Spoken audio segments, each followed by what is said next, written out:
সাহিত্যের ইতিহাসে আমাদের আজকে দ্বিতীয় ক্লাস। প্রথম দিনের ক্লাস চর্যাপদ ছিল, সেটা আপলোড করা হয়ে গেছে। আজকে শ্রীকৃষ্ণ কীর্তন কাব্যের ওপরে ক্লাসটা, সেটা আপলোড করা হচ্ছে। তো দেখো, শ্রীকৃষ্ণ কীর্তন কাব্যের ওপরে আমাদের আলোচনা। আবিষ্কার, প্রকাশ, রচনাকাল, এই যে অংশগুলো, এই অংশগুলো নিয়ে খুব ডিটেলস আলোচনার খুব একটা প্রয়োজন নেই। আবিষ্কার করেছেন বসন্তরঞ্জন রায় বিদ্যুৎবল্লভ মহাশয়, এটা আমাদের সবার কম বেশি জানা বাংলা সাহিত্যের ইতিহাসের স্টুডেন্ট হিসাবে। 1909 সালে বাঁকুড়া জেলার বনবিষ্ণুপুরের নিকটবর্তী কাকিল্লা গ্রামের দেবেন্দ্রনাথ মুখোপাধ্যায়ের গোয়ালঘরের মাচা থেকে এটা আবিষ্কার করেন। তাহলে এখান থেকে যে প্রশ্নগুলো হয় সেটা হচ্ছে, বসন্তরঞ্জন রায় বিদ্যুৎবল্লভ মহাশয় তিনি নিজেই বাঁকুড়ার লোক, তিনি ওখানকার লোকশ্রুতি অনুযায়ী শুনেছিলেন যে কৃষ্ণ কীর্তনের একটা পুঁথি আছে, তো সেই পুঁথিটা তিনি আবিষ্কার করেছেন।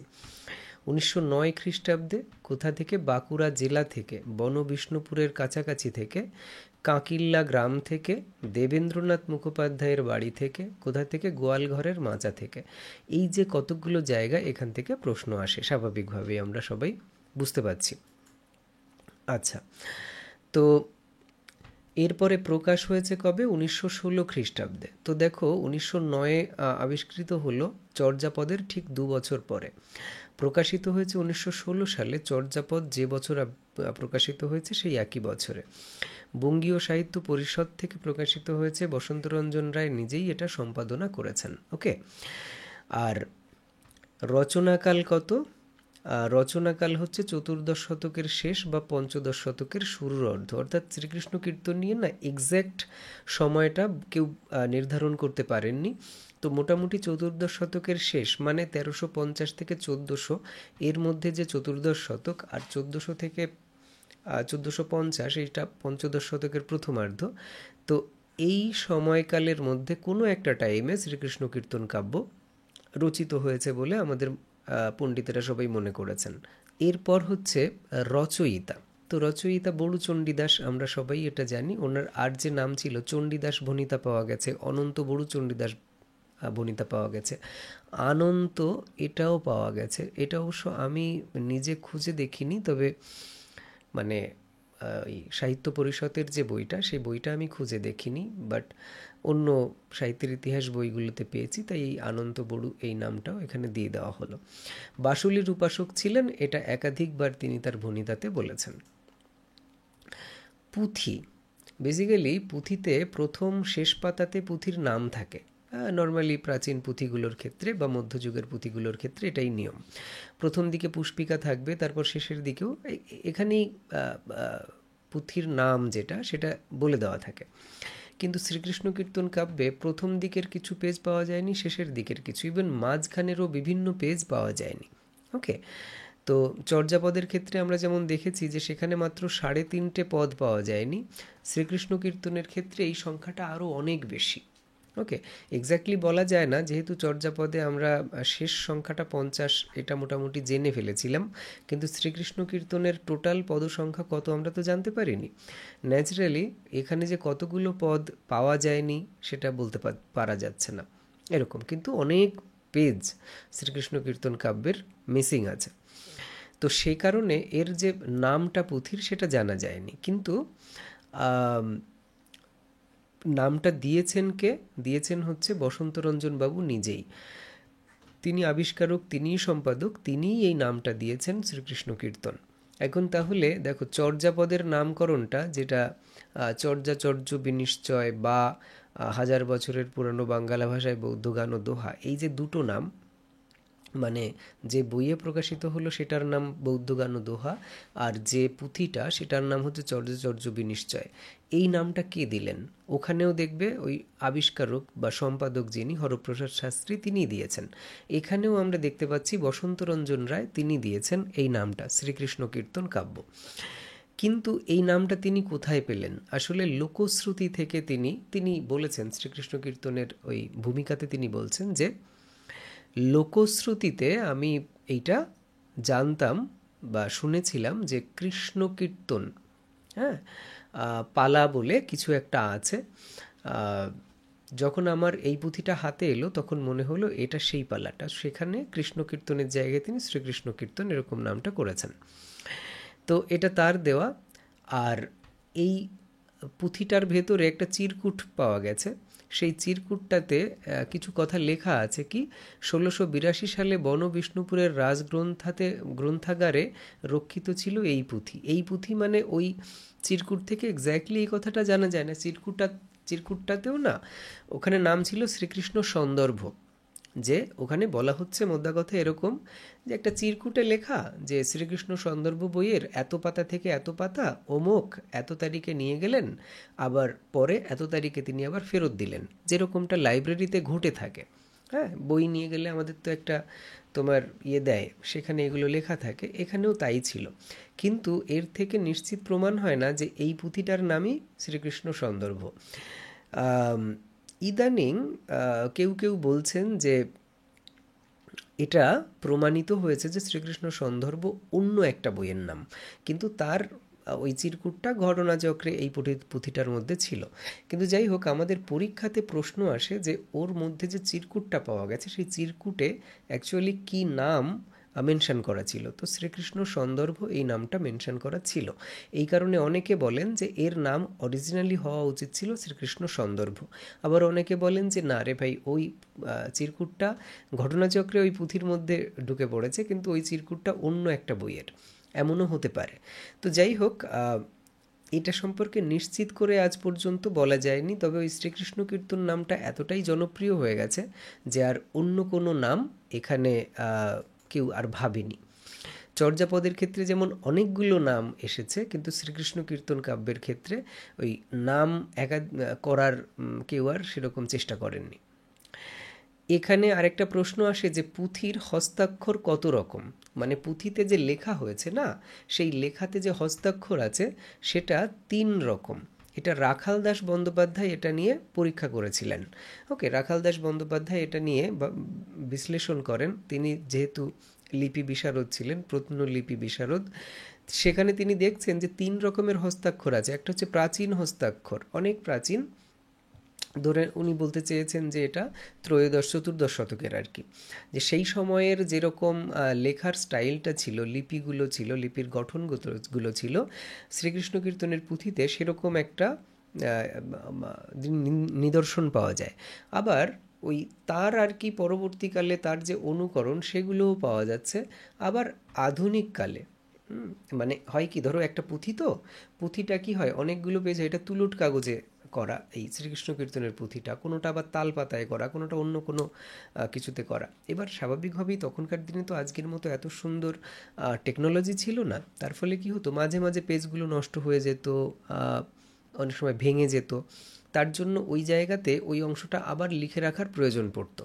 তো সে কারণে যখনই ধরো একটা পুঁথি, অনেক মোটা একটা পুঁথি, এবার সেই পুঁথিটার মধ্যে হয়তো 3টে পেজ কোনো কারণে নষ্ট হয়ে গেছে, তখন কি হচ্ছে পরে ওই পুঁথিটার মালিক যিনি, তিনি আবার ওই 3টে পেজে যা ছিল সেটা আবার লিখে নিচ্ছেন। হ্যাঁ, তার ফলে কি হচ্ছে হাতের লেখা বদলে যাচ্ছে, লিপি বদলে যাচ্ছে, এরকম। তো শ্রীকৃষ্ণ কীর্তন কাব্যে দেখা গেছে এই 3 রকম লিপি, মানে 3 রকম হস্তাক্ষর ওখানে আমরা পেয়েছি। এটা নিয়ে পরীক্ষায় প্রশ্ন আসে যে কত রকমের হস্তাক্ষর পাওয়া গেছে আর এটা কে বলেছেন। তো রাখাল দাস বন্দ্যোপাধ্যায় এ বিষয়ে গবেষণা করেছিলেন, তিনি এটা বলেছেন। এই দুটো তথ্য ওখান থেকে মনে রাখতে হবে। আচ্ছা, খণ্ড, শ্রীকৃষ্ণ কীর্তন কাব্যের 13টা খণ্ড আমরা সবাই জানি। এই 13টা খণ্ডের মধ্যে কি কি আছে? জন্ম, তাম্বুল, দান, নৌকা, ভার, ছত্র, বৃন্দাবন, কালীয় দমন, যমুনা, হারখণ্ড, বানখণ্ড, বংশীখণ্ড, রাধা বিরহ, এই কটা।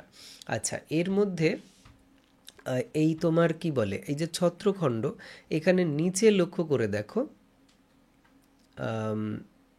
দুটো একসঙ্গে হয়তো দেখা যাবে না, এখানে লক্ষ্য করে দেখো, এইটা হচ্ছে ভারখণ্ড, আর এর নিচে এটা হচ্ছে ভারখণ্ডান্তর্গত ছত্রখণ্ড। তার মানে অ্যাকচুয়ালি ভারখণ্ড আর ছত্রখণ্ড একই কাহিনী, মানে একই অংশের আর কি কন্টিনিউয়েশন। এখানে বেসিক্যালি যেটা আছে সেটা হলো যে এই দুটো অংশে যেটা রয়েছে দেখো, এর আগে তো নৌকাখণ্ড। সংক্ষেপে ব্যাপারটা এরকম, তোমরা সাহিত্যের ইতিহাস বই থেকে এই প্রত্যেকটা খণ্ডের বিষয়বস্তুটা সংক্ষেপে একটু পড়ে নেবে, ঠিক আছে? এটা খুব জরুরি, ওখান থেকে কিছু প্রশ্ন আসতেই পারে। তো জন্মখণ্ডে ওদের জন্ম হয়েছে সেই সব ব্যাপারগুলো রয়েছে, ওখানে আলাদা করে বললাম না। তাম্বুল খণ্ডে একদিন কৃষ্ণ বড়াই তোমার কি বলে রাধাকে নিয়ে যাচ্ছিল, হঠাৎ করে রাধা সঙ্গে বড়াইয়ের কানেকশনটা চলে যায়। ফলে বড়াই খুঁজতে খুঁজতে খুঁজে বেড়াচ্ছে রাধাকে। সেই অবস্থাতে ও দেখেছে কৃষ্ণ বসে আছে একটা জায়গাতে। তখন গিয়েও বলছে যে এরকম একটা মেয়ের বর্ণনা দিয়েছে, যেরকম তুমি দেখেছো কি না। তো কৃষ্ণ তখন বলছে দেখি তো নি, তবে কথাটা শুনে তার মেয়েটার প্রতি একটা আকর্ষণ জন্ম হয়েছে। তখন কৃষ্ণ বড়াইকে বিভিন্নভাবে বোঝানোর চেষ্টা করেছে যে আচ্ছা, তাহলে কি করে ওই মেয়েটাকে আমি আমার প্রেম নিবেদন করতে পারি বা ইত্যাদি ইত্যাদি। তখন বড়াই বলছে আচ্ছা ওকে। তখনকার দিনে যেরকম হতো যে পান এটা সেটা সেইগুলো সাজিয়ে বলছে যে তুমি এইগুলো দাও, আমি ওইগুলো নিয়ে চেষ্টা করব মেয়েটাকে তোমার অনুবর্তী করার। এটা হচ্ছে তাম্বুল খণ্ডে। এরপরে যথারীতি ওই বড়াই গেল। তাম্বুল খণ্ডের মধ্যে এটাও আছে যে বড়াই তখন গিয়ে কৃষ্ণ রাধাকে বলছে, বাট রাধা তো প্রত্যাখ্যান করেছে। তারপরে আবার বড়াই বলেছে এইরকম। তখন রাধা বলছে যে আমার তখন বয়স কম, আমি পরে দেখব, এই বয়সে এইসব করা ঠিক হবে না। এইরকম কিছু কথাবার্তা তোমার কি বলে রাধা বলেছে। এরপরে দানখণ্ড কি হয়েছে, কৃষ্ণ ওকে পাওয়ার জন্য দানি সেজেছে। দানি মানে হচ্ছে, দান শব্দের অর্থ আমরা বলতে পারি ট্যাক্স। অ্যাকচুয়ালি রাধা বড়াই ওরা তো অ্যাকচুয়ালি গোপনারী। ফলে ওরা ওই দধি বা দুগ্ধজাত অন্যান্য যে বাই প্রোডাক্টগুলো সেগুলো বিক্রি করতে যেত। তো এই পশুরা নিয়ে তারা বেরোতো। এবার এতদিন ধরে তারা বিজনেস করেছে। এবার হচ্ছে কি যে ওই যে পথ দিয়ে তারা যাচ্ছে বা নৌকা পারাপার বা যে হাটে তারা এগুলো বিক্রি করে, মানে যে এলাকায় এলাকায় আর কি, সেই সব জায়গাগুলো কৃষ্ণের এরিয়ার মধ্যে পড়ে বলে সে বলছে। তখন কৃষ্ণ বলছে যে তোমরা এতদিন ধরে বিজনেস করেছো, তার জন্য তোমাদের অনেক টাকা ট্যাক্স হয়ে গেছে, তো আমাকে তোমরা ট্যাক্স দাও। এবার সেই ট্যাক্সটা সে চাইছে যে তাকে যেন আলিঙ্গন করা হয়, মানে তার সঙ্গে একটা শারীরিক ফিজিক্যাল একটা রিলেশন তৈরি করে, এরকম ব্যাপার।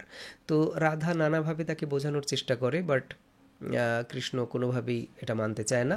তো ফাইনালি বাধ্য হয়ে রাধা শেষ পর্যন্ত কৃষ্ণের কাছে আত্মসমর্পণ করে। তো এই দানখণ্ডে রাধা কৃষ্ণের প্রথম মিলন সংঘটিত হয়, মানে ফিজিক্যাল একটা রিলেশন তৈরি হয়। এরপরে রাধা তো চলে যায় বাড়িতে। বাড়িতে যাওয়ার পরে রাধা স্বাভাবিকভাবে আবার বেরোয় না। তারপরে কিছুদিন পরে আবার যখন ওরা যায়, তখনই নৌকা খণ্ডে দেখা যায় যে রাধা তার সখীদের নিয়ে, মানে তার অন্যান্য যে সঙ্গীরা তাদেরকে নিয়ে যাবে। তো যমুনা পার হতে, মানে নৌকা পার হতে হবে, নদী পার হতে হবে। তো সেখানে কৃষ্ণ অন্যদেরকে পার করে দেয়। তারপরে রাধাকে একাকে যখন নিয়ে যেতে বলে, তো স্বাভাবিকভাবেই মাঝ নৌকায় গিয়ে, মানে মাঝ নদীতে গিয়ে কৃষ্ণ বলে যে নৌকা ডুবিয়ে দেবে, বা সে নানা রকমভাবে নৌকা ডুবিয়ে দেওয়ার চেষ্টা করে। একটু ছলনা করে, রাধা বুঝতে পারে না, কিছুটা বোঝে কিছুটা বোঝে না। তো ফাইনালি রাধা যখন ভয় পেয়ে যায় প্রচণ্ড, তখন রাধা কৃষ্ণকে জড়িয়ে ধরে এবং বলে যে, তারপরে নৌকা ডুবে যায়, কৃষ্ণ রাধাকে নিয়ে ভাসতে থাকে। রাধা তখন বলে যে তুমি যেভাবে হোক আমার ওই যে সঙ্গীরা আছে তাদের থেকে একটু তুমি আমাকে আড়াল করো, কারণ ওরা বাড়িতে গিয়ে আমার হাজব্যান্ডকে বা শাশুড়িকে বলবে, সেটা প্রবলেম হয়ে যাবে আমার পক্ষে। তো ওইখানে ওই নদীতে রাধা কৃষ্ণের আবার একবার মিলন সংগঠিত হয়। ওকে, এই রকম। তো এর পরে হচ্ছে ভারখণ্ড। ভারখণ্ডে যেটা দেখা যায় সেটা হচ্ছে তোমার ওই, তারপরে দীর্ঘদিন আবার রাধাকে ওর মানে শাশুড়ি আবার পাঠায় না। তারপরে একবার কৃষ্ণ বড়াইকে বলে, বড়াই তখন বিভিন্ন একটা কৌশল করে রাধাকে বের করে বাড়ি থেকে। তো কৃষ্ণ তখন ওই ভার বয়, ঠিক আছে, রাধার। এটা হচ্ছে ভারখণ্ড, মানে কৃষ্ণ রাধার ভারটা বহন করে দেয়। রাধা যে ওই তার পশুটা নিয়ে যাবে, তো কৃষ্ণ তখন কি করে যে হ্যাঁ তোমার ভারটা আমি বয়ে দিচ্ছি। অ্যাকচুয়ালি রাধা এবং বড়াই তারা একটু ছলনা করে এই ব্যাপারটা ওকে দিয়ে ভার বওয়ায়। এবার ভার নিয়ে ওরা যাচ্ছে, হ্যাঁ, যাচ্ছে বিক্রি করতে শহরের দিকে বা নগরের দিকে। যাওয়ার পথে কৃষ্ণকে দিয়ে ওরা বইয়েছে। হ্যাঁ, তো কৃষ্ণ বলছে আমাকে আমাকে তোমরা ট্যাক্স দাও। ট্যাক্স মানে তোমরা এর এর বিনিময়ে আমাকে যে, তো রাধা বলছে ঠিক আছে আমি মজুরি দেবো। বলে আমি মজুরি নেব না, আমি তোমার সঙ্গে আবার একটা ফিজিক্যাল রিলেশন করব। তো রাধা তখন ওকে বলে আচ্ছা ঠিক আছে, এখন না, যাওয়ার সময়। ওকে, এই অবস্থাতে ভারখণ্ডটা শেষ হয়। তার ঠিক পরেই ওরা আবার যখন ফিরে আসতে থাকে, তখন ওই একই রকমভাবে কৃষ্ণকে দিয়ে ওরা আবার ওই কিছুটা ভার বওয়ায়, কিছুটা ছাতা ধরে এদের গরমের মধ্যে। তো এই দুটো পার্ট, ওই যাওয়া আর আসা, ঠিক আছে, পশুরা নিয়ে যাওয়া এবং আবার ফিরে আসা। যাওয়ার সময় ভার, আসার সময় ছত্র। এজন্য এই দুটো একই খণ্ড, ধরো ভারখণ্ডই এই কারণে বলা হয়েছে যে ছত্রখণ্ডকে বলছে ভারখণ্ডের অন্তর্গত ছত্রখণ্ড। এ হলো বিষয়। এরপরে বৃন্দাবন খণ্ড, স্বতন্ত্র খণ্ড। এরপরে রয়েছে যমুনা খণ্ড। বেসিক্যালি এই কালীয় দমন খণ্ড এটাও যমুনা খণ্ডের অংশ, কারণ শ্রীকৃষ্ণ কীর্তনের পুঁথিতে কালীয় দমন খণ্ডটা যেখানে শেষ হচ্ছে, কালীয় দমন খণ্ড হচ্ছে বেসিক্যালি ওই যেটা হয় না যে ধরো কৃষ্ণের সঙ্গে এই বৃন্দাবন খণ্ডে রাধা কৃষ্ণকে মোটামুটি আত্মনিবেদন করেছে। এখানে রাধা আবার গেছে কৃষ্ণের ওখানে, তার সখীরাও গেছে। তারপরে সখীদের সঙ্গে কৃষ্ণ নিজেকে অজস্র মূর্তি ধারণ করিয়ে সখীদের সঙ্গে তার একটা যে সম্পর্ক সেটা হয়েছে। তারপরে রাধাকে নিয়ে সে আলাদা করে ওই বৃন্দাবনের মধ্যে আলাদা করে রাধার সঙ্গে সে একটা প্রেমের সম্পর্কে লিপ্ত হয় ওখানে আবার। তো এরপরে যেটা হয় সেটা হচ্ছে যে এই কালীয় নাগ বলে একটা সাপ, তো সে ছিল একটা ওই, এটা নিয়ে পরবর্তীতে অ্যাকচুয়ালি অনেক লোককাহিনীও আছে, কালীদহ বলে এরকম নানা রকম ব্যাপার। তো মোদ্দা কথা একটা সরোবরে সেখানে এরকম ছিল, তো সেই জলটা একেবারে সে নষ্ট করে দিয়েছিল, ফলে ওই গোপীরা বা নারীরা সেখানে স্নান এবং সেই জল খাওয়া এগুলো করতে পারতো না। তো তখন যেটা হয় যে ধরো প্রেম করছে, এটা একেবারেই যেহেতু শ্রীকৃষ্ণ কীর্তন কাব্য একেবারেই লোকসমাজ থেকে উঠে আসা কাব্য, পরবর্তী যে গৌড়ীয় বৈষ্ণব দর্শন সেখানে এই এই এই আইডিয়ার অনেকটাই ছেটে ফেলা হয়েছে। কিন্তু এটা যেহেতু লোকসমাজ থেকে উঠে এসেছে সেজন্য আমাদের পরিচিত যে জীবন সেই জীবনের অনেক কাছাকাছি। হয় কি যে এখানকার কৃষ্ণ মানে ধরো রাধার সাথে প্রেম করছে তখন, তাই না, পরকীয়া হলেও, তো ওই যেটা হয় না যে ইমপ্রেস করার মেয়েদের একটা ব্যাপার থাকে, তো সেই রকম যে ওই কৃষ্ণ এসে ওই সরোবরে ঝাঁপ দিয়ে পড়লো এবং তারপরে কালীয় দমন করলো, হ্যাঁ, এবং কালীয় নাগকে যখন সে মেরে ফেলতে চাইলো তখন কালীয় নাগের স্ত্রী বলল যে আমাদেরকে প্লিজ বাঁচাও, এটা করো না। তো তখন কৃষ্ণ বলল ওকে এখান থেকে চলে যেতে হবে অমুক জায়গাতে, ওখানে গিয়ে তোমরা শান্তিতে থাকো। তো সেইভাবে আর কি ওই ওই যে সরোবরটা সেটা মুক্ত হলো এবং ওই যে নারীরা তারা খুব আনন্দ পেল আর কি। তো এইটা হচ্ছে কালীয় দমন খণ্ড। এরপরই হচ্ছে তোমার যমুনা খণ্ড। যমুনা খণ্ডকে অনেকে বলছে বস্ত্রহরণ খণ্ড, অনেকে বলতে সুকুমার সেন এরকম বলতে চেয়েছেন। ওকে, বস্ত্রহরণ খণ্ড মানে বেসিক্যালি এইটাতে আছে যেটা, এই অংশটাতে সেটা হচ্ছে ওই যে গোপীরা গোপীরা মানে কাহিনীটা এরকম যে ওরা হঠাৎ ওই কৃষ্ণকে আর কি ওই জলে ডুবতে দেখে ওরা ভেবেছিল যে বোধহয় মরে টরে যাবে বা কিছু, তো গোপীরা বাড়িতে চলে যায়। পরে আবার এসে মানে ওরা একটু অটাইমে ওরা ওখানে আসে আবার ওইখানে। সেই সময়টায় ইউজুয়ালি লোকজন যাতায়াত করার কথা না, তো সেই সময়টায় ওরা এসে ওই একটাই বস্ত্রে চলে আসে খোঁজাখুঁজি করতে করতে। তো ওরা ওই সরোবরে মানে ওরা ওই জলে নামে স্নান করতে, তো একটাই বস্ত্রটা খুলে রেখে যায়। কৃষ্ণ এসে তখন ওই বস্ত্রটা নিয়ে আবার গাছে চড়ে বসে, যেটা হয় আর কি। এই জিনিসগুলো ওখানে রয়েছে, তাই বস্ত্রহরণ খণ্ড। ওর পরে হচ্ছে হাড় খণ্ড। এই হাড় খণ্ডটাও আসলে যমুনা খণ্ডান্তর্গত হাড় খণ্ড এইভাবে বলা হয়েছে। তো এই যে কালীয় দমন, যমুনা এবং হাড় খণ্ড এই তিনটেকে মিলেই অ্যাকচুয়ালি যমুনা খণ্ড। যমুনা খণ্ড। কালীয় দমন খণ্ডের শেষে লেখা রয়েছে যমুনান্তর্গত কালীয় দমন খণ্ড, এখানে তোমরা হয়তো দেখতে পাচ্ছ। একই রকমভাবে যমুনা খণ্ডের শেষে মানে কালীয় দমন খণ্ড হয়ে গেল, এবার যমুনা খণ্ডের শেষে লেখা রয়েছে যে ইতি যমুনা খণ্ড, এরকম কিছু একটা। এরপরে যদিও বস্ত্রহরণ খণ্ডটা ওখানে পুঁথিতে নেই, আমি ধরো এই যে শ্রীকৃষ্ণ কীর্তনের পুঁথিটা না, এই পুঁথিতে এখানে কোথাও, এটা হচ্ছে তোমার ওই সাহিত্য পরিষদের যে বইটা সেই বইটা, তো এখানে ওই তোমার কি বলে যমুনা খণ্ডের শেষে ওখানে শুধু রয়েছে যমুনা খণ্ড, হ্যাঁ, ওখানে কোনো তোমার কি বলে ওই ইয়েটা নেই, মানে বস্ত্রহরণ খণ্ড নেই। কিন্তু সুকুমার সেন বলতে চেয়েছেন যে বেসিক্যালি এটা বস্ত্রহরণ খণ্ড, কারণ এখানে ওই ওই অংশটাই রয়েছে, হ্যাঁ, এটা হচ্ছে ব্যাপার। এরপরে হাড়খণ্ড, এখানেও রয়েছে ওই যমুনান্তর্গত হাড়খণ্ড সমাপ্ত। তো তার মানে এই জন্য সুকুমার সেন বলতে চেয়েছেন যে এই তিনটে মিলে একই খণ্ড, এই হচ্ছে বিষয়। তার আলাদা আলাদা পার্ট হচ্ছে এরা, কিন্তু আমাদের যেহেতু 13টা খণ্ড হিসাবে প্রচলিত এবং সেখানে কালীয় দমন খণ্ড, যমুনা খণ্ড, কোনো কোনো ক্ষেত্রে ধরো তুমি পরীক্ষাতে যদি বস্ত্রহরণ খণ্ড পাও তাহলে বুঝতে হবে যে বস্ত্রহরণ খণ্ড বলতে এই যে যমুনা খণ্ড সেটাকেই বোঝানো হচ্ছে। ওকে, এই হলো ব্যাপার। আর হাড়খণ্ড আলাদা করে থাকলে তো বোঝাই গেল, কিন্তু এটাও ওই যমুনা খণ্ডেরই এক্সটেন্ডেড পার্ট, এইভাবে আর কি ব্যাপারটা বলা হয়েছে। এরপরে বানখণ্ড, বংশীখণ্ড, রাধা বিরহ, এটার আর কাহিনী নিয়ে আলাদা করে বলছি না, তোমরা একটু পারলে দেখে নেখো। ওকে, তো 13টা খণ্ড, এখান থেকে প্রশ্ন কিভাবে আসতে পারে? দেখো, প্রশ্ন আসতে পারে হচ্ছে গিয়ে তোমার কততম খণ্ড কোনটা, এটা আসতে পারে। হ্যাঁ, সেক্ষেত্রে প্রথম খণ্ড কোনটা, শেষ খণ্ড কোনটা, এরপরে সব থেকে বড় খণ্ড হচ্ছে দানখণ্ড। যাই হোক, আমি সেটা পরে আবার একটু কথা বলছি। এছাড়া আরেকভাবে দিতে পারে, ধরো এরকম দিয়ে দিল যে তৃতীয় খণ্ডটির নাম কি, তখন বলতে হবে তৃতীয় খণ্ডটি হচ্ছে দানখণ্ড। ক্লিয়ার? এরকমভাবে। বা শেষের আগের খণ্ডটির নাম কি, তো বংশীখণ্ড, এইভাবে।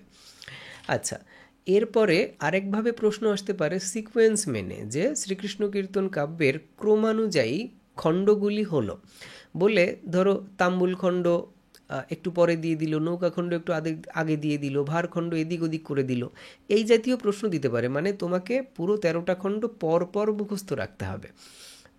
এবার তার উপর বেস করে যেভাবেই প্রশ্ন করবে সেভাবেই তোমাকে অ্যান্সারটা করতে হবে। ক্লিয়ার? আচ্ছা, এখানে ভারখণ্ডের কাহিনী অসম্পূর্ণ, এই অংশটুকু আর পড়ো না, ঠিক আছে? এটা পড়ো না।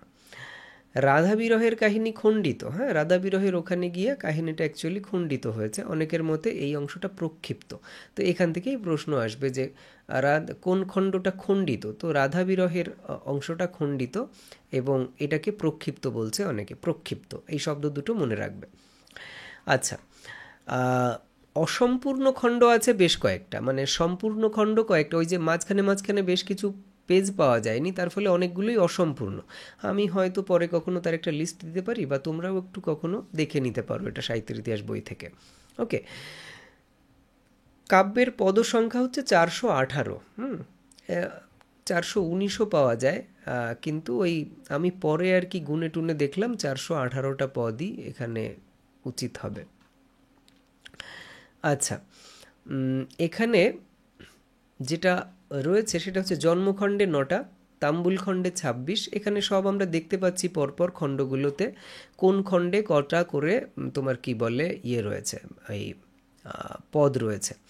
এখন কথা হচ্ছে যে এখান থেকে তাহলে প্রশ্নে কি আসতে পারে, মানে এতগুলো খণ্ডের সবকটার কি পদসংখ্যা মুখস্থ করব? আমার মতে না করলেও চলতে পারে। সেক্ষেত্রে আমরা কোনটা কোনটা গুরুত্ব দেব? দেখো, প্রথম খণ্ড অবশ্যই পড়তে হবে, জন্মখণ্ড। শেষ খণ্ড রাধা বিরহ 69টা, এটাও আমাদের পড়তে হবে। যেহেতু প্রথম খণ্ড জন্মখণ্ড, তাই ওটা পড়তে হবে। শেষ খণ্ড হচ্ছে রাধা বিরহ, তাই এটাও পড়তে হবে। ক্লিয়ার? এই হচ্ছে দুটোর ক্ষেত্রে বলার। এরপরে যেটা ঘটবে সেটা হচ্ছে আমাদের সবথেকে বড় খণ্ড কোনটা, তো বড় খণ্ড হচ্ছে দানখণ্ড। দানখণ্ডটা সবচেয়ে বড়, তাহলে এটাও পড়তে হবে এবং এর পদসংখ্যা মুখস্থ রাখতে হবে। ঠিক আছে? এই হলো বিষয়। বাকি যে খণ্ডগুলো, সেই খণ্ডগুলোর ক্ষেত্রে সংখ্যাটা মুখস্থ করতেই হবে এমনটা আমার পার্সোনালি মনে হয় না।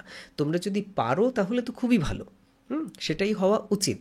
কিন্তু যদি তুমি দেখো যে তোমার অন্য দিকগুলো সামলাতে গিয়ে এখানে পুরোটা সামলে পারছো না, সেক্ষেত্রে আমি বলতে চাইবো যে তুমি সবথেকে বড় খণ্ড দানখণ্ড এটা মুখস্থ রাখো, প্রথম খণ্ড জন্মখণ্ড এর সংখ্যাটা মুখস্থ রাখো, শেষ খণ্ড হচ্ছে রাধা বিরহ এর সংখ্যা অবশ্যই মুখস্থ রাখো। এরপরে তুমি এবার বাকিগুলো যতগুলো যেটা যেটা করতে পারবে সেটা করবে। ওকে?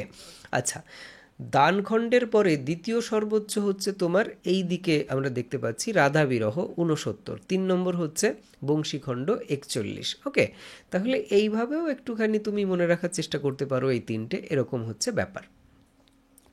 আচ্ছা, এখান থেকে এই প্রশ্ন কি আসতে পারে যে শ্রীকৃষ্ণ কীর্তন কাব্যের সব থেকে ছোট খণ্ড কোনটি, বা কোন খণ্ডে সব থেকে কম পদ রয়েছে?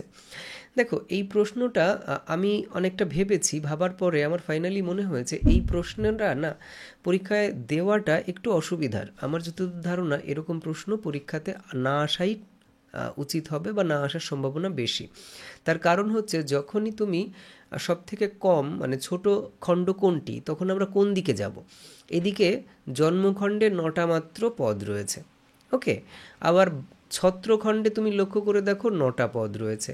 এই দিকে আবার হার খণ্ডে লক্ষ্য করে দেখো 5টা পদ রয়েছে। তাহলে আমি কোনটাকে কি বলবো? তাহলে কি আমি হার খণ্ডটাকে সব থেকে ছোট খণ্ড বলবো, যেহেতু এখানে 5টাই মাত্র পদ রয়েছে? আসলে এইভাবে বলাটা একটু ডিফিকাল্ট, ওকে। হার খণ্ডে এখানে আবার ব্যাপারটা হয়েছে, এ বেডা আবার খণ্ডিত, মানে এর মাঝখানে বেশ কিছু পেজ পাওয়া যায়নি। জন্মখণ্ডের শুরুতে 2খানা পাতা পাওয়া যায়নি, সেখানে অ্যাটলিস্ট 4খানা পদ ছিল। মানে শ্রীকৃষ্ণ কীর্তনের পেজগুলোতে আমি যতটুকু দেখলাম আর কি হিসাব করে, তাতে মনে হলো যে ওই দুটো পাতায়, জন্মখণ্ডের শুরুর যে দুটো পাতা যেটা পাওয়া যায়নি, সেটাতে 4টে পদ থাকার কথা ছিল। তাহলে সেই হিসাবে এটার পদ বাড়ত। তো বেসিক্যালি আমরা কোনভাবে এটাকে ব্যাখ্যা করব? হ্যাঁ, ছত্রখণ্ডে সেরকম ব্যাপার নেই, ওখানে পরপর পদগুলোই রয়েছে, অসুবিধা নেই।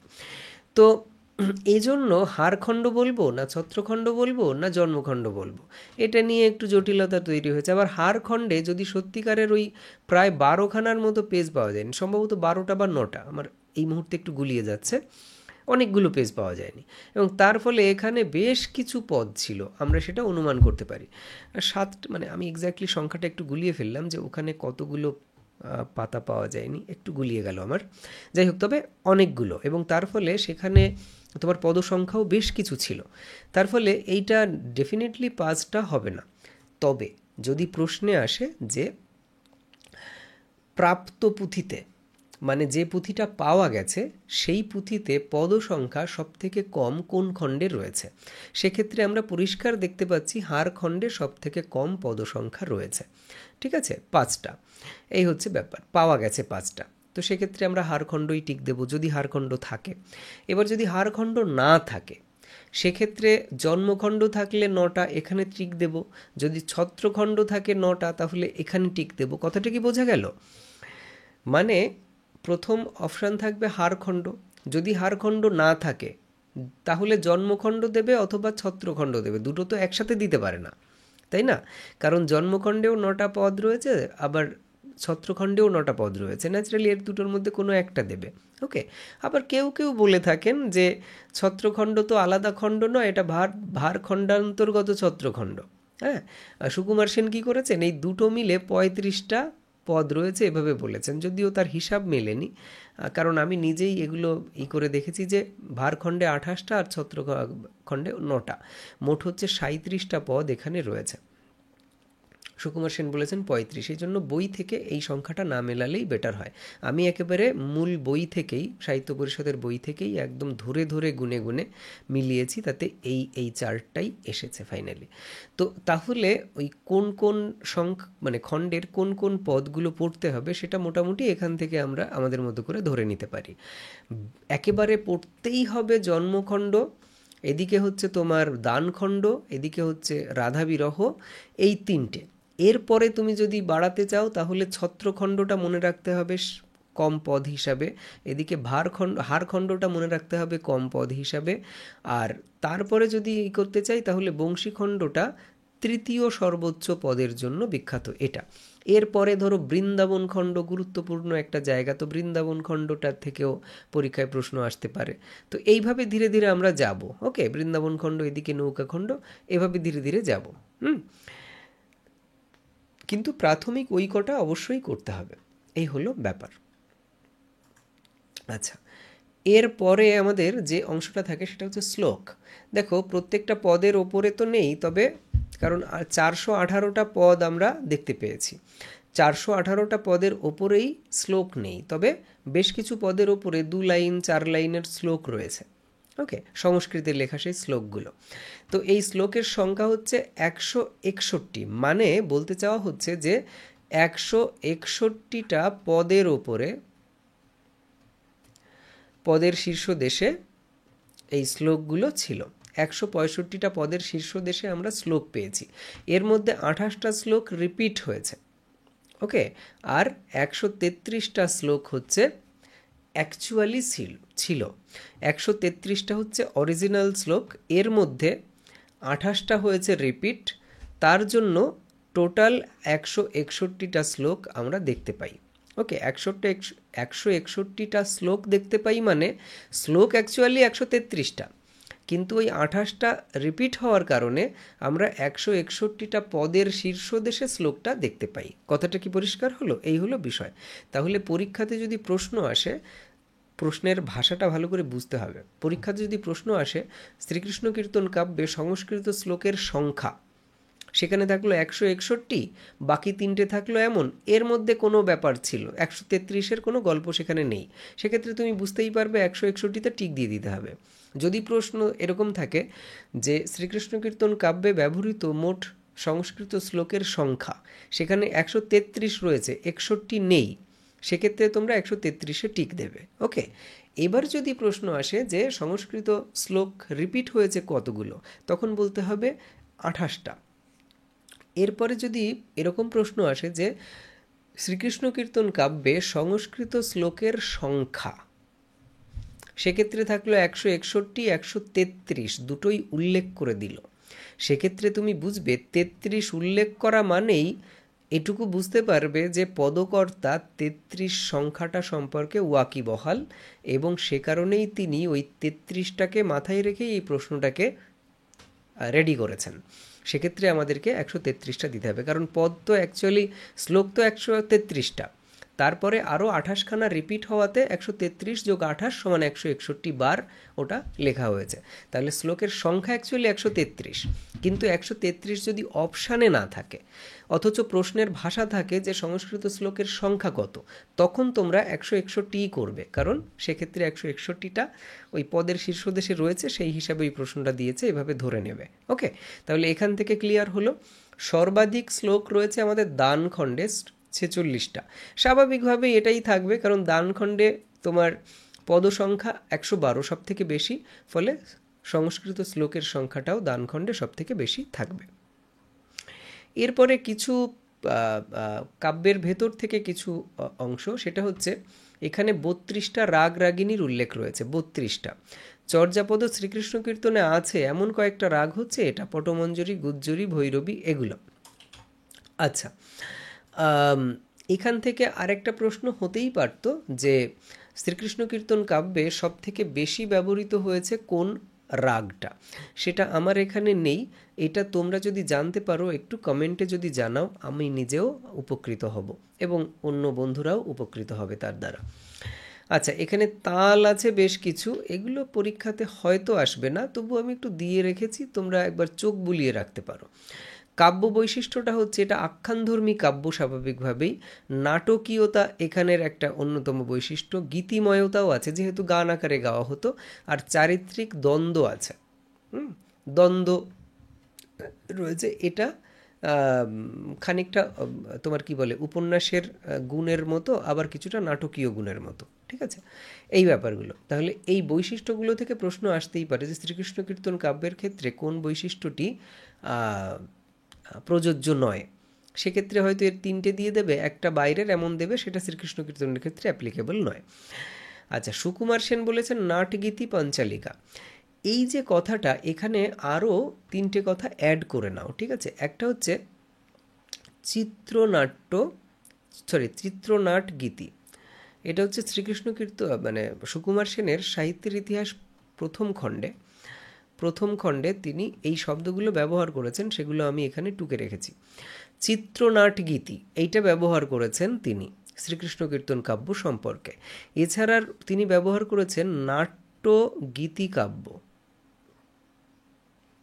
নাট্যগীতিকাব্য, ওকে। এছাড়া আরেকটা পার্ট ব্যবহার করেছেন চিত্রনাট্য বা পাঞ্চালিকা নাট্য।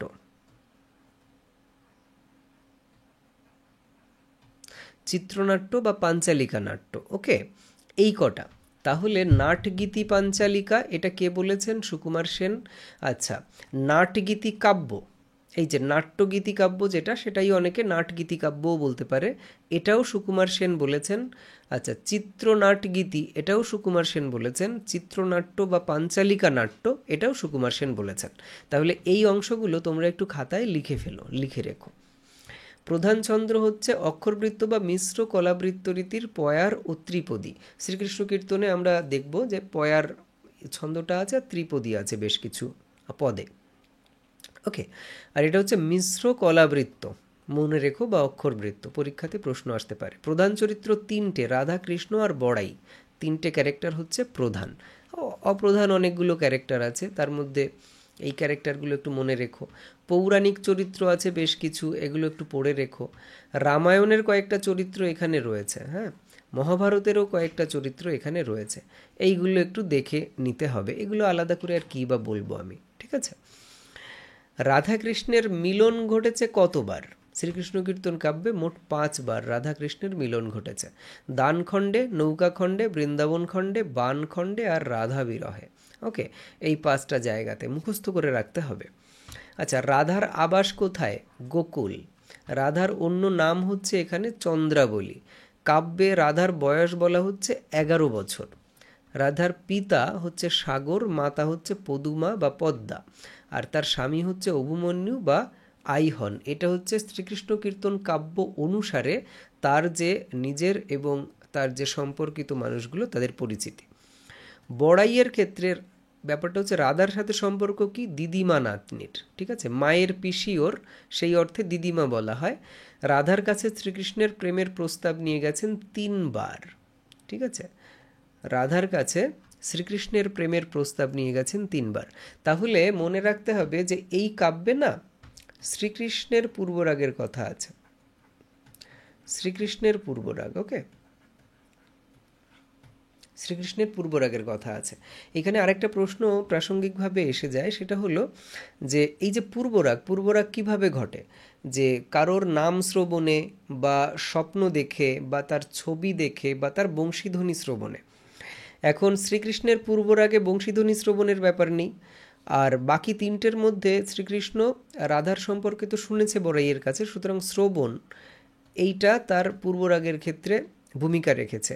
আর 2 নম্বর হচ্ছে শ্রীকৃষ্ণ নিজে বলেছে যে আমি রাধাকে স্বপ্ন দেখেছি, ঠিক আছে, স্বপ্ন দেখেছি। তার মানে শ্রীকৃষ্ণ রাধাকে স্বপ্নে দর্শন করে, শ্রীকৃষ্ণ বলছেন এরকম যে আমি রাধাকে স্বপ্নে দেখে তারপর থেকে আমি এতটাই উতলা হয়ে উঠেছি যে আমার পক্ষে আর বেঁচে থাকা সম্ভব নয় ওকে ছাড়া, এরকম, ঠিক আছে। তো এই জন্য এই স্বপ্নে দেখা এই প্রসঙ্গটা থেকে প্রশ্ন আসতে পারে যে শ্রীকৃষ্ণ রাধাকে স্বপ্নে দেখে রাধার প্রতি আরও বেশি করে অনুরক্ত হয়েছিল, যদিও সেটা ওই বেশ খানিকটা পরে, মানে দানখণ্ডের পরে। আচ্ছা, এর পরে হচ্ছে বড়াই তো দ্যুতি চরিত্র, এটাও আমাদের সবার মনে রাখা উচিত।